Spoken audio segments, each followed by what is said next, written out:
حدیث ہے، یہادا بین رجلین، دو آدمیوں کے کندھے پر سہارا لگا کر ہمارے نبی مسجد آتے ہیں. اور اسی حدیث میں آتا ہے، بخاری کی حدیث ہے، وَرِجْلَاهُ تَخُطَّانِ فِي الْأَرْضِ، ہمارے نبی کے دونوں پیر زمین پر رکھنے کی طاقت نہیں تھی، وہ پیروں کو گھسیٹتے ہوئے آ رہے تھے اور وہ دونوں پیر زمین میں لکیر بنا رہے تھے.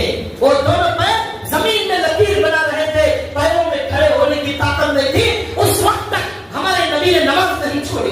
اگر کوئی نماز چھوڑ کر یہ دعویٰ کرتا ہے کہ وہ عاشق رسول ہے، وہ جھوٹا ہے، وہ کبھی عاشق رسول نہیں ہو سکتا. ہمارے نبی نے کبھی بد دعا نہیں دی، ہمارے نبی نے کبھی بد دعا نہیں دی، کبھی بد دعا نہیں دی. لیکن ایک مرتبہ بد دعا دی. کب دی؟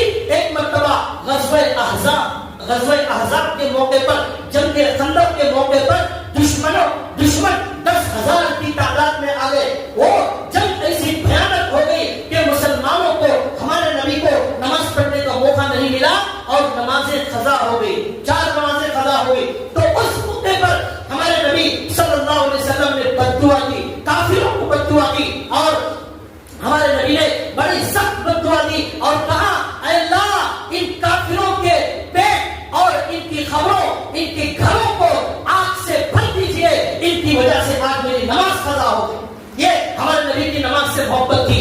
آج بہت سارے لوگ جان بوجھ کر نماز چھوڑ دیتے ہیں. ہم میں سے کتنے لوگ ہیں جنہوں نے فجر کی نماز پڑھ کر آج 6 مہینے ہو چکے. کسی نے فجر پڑھ کر 1 مہینہ ہو گیا، کسی نے فجر پڑھ کر 1 سال ہو گیا. آج 90% مسلمانوں نے طے کر لیا ہے کہ ہم کسی صورت میں ہم نماز کو نہیں جائیں گے، خاص طور پر فجر کو ہرگز نہیں جائیں گے. ہمارے نبی نے کہا، جو منافق ہوگا اس پر فجر کو اٹھنا بڑا مشکل ہوگا. مومن کے لیے فجر کو آنا آسان ہوگا، منافق کے لیے مشکل ہوگا.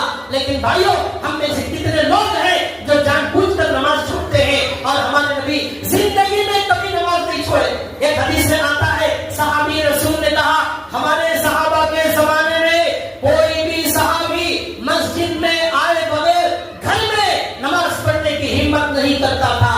جو مسجد کو نہیں آتا تھا ہم اسے منافق سمجھتے تھے، ہم اسے منافق سمجھتے تھے. اگر صحابہ ہمیں دیکھ لیتے تو ہمیں کیا سمجھتے؟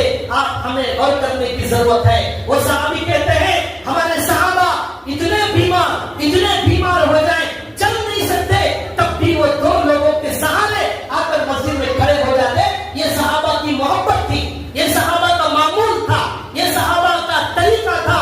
اس طریقے پر جو چلے گا وہ سچا عاشق ہوگا، ورنہ عاشق نہیں ہوگا. ہمارے نبی نے فرمایا، کل قیامت کے دن سب سے پہلے نماز کا حساب ہوگا. جو نماز کے حساب میں کامیاب ہو گیا اس کے بقیہ سوالات میں کامیابی ملے گی، اور نماز میں پھنس گیا آگے کوئی جواب نہیں دے سکتا.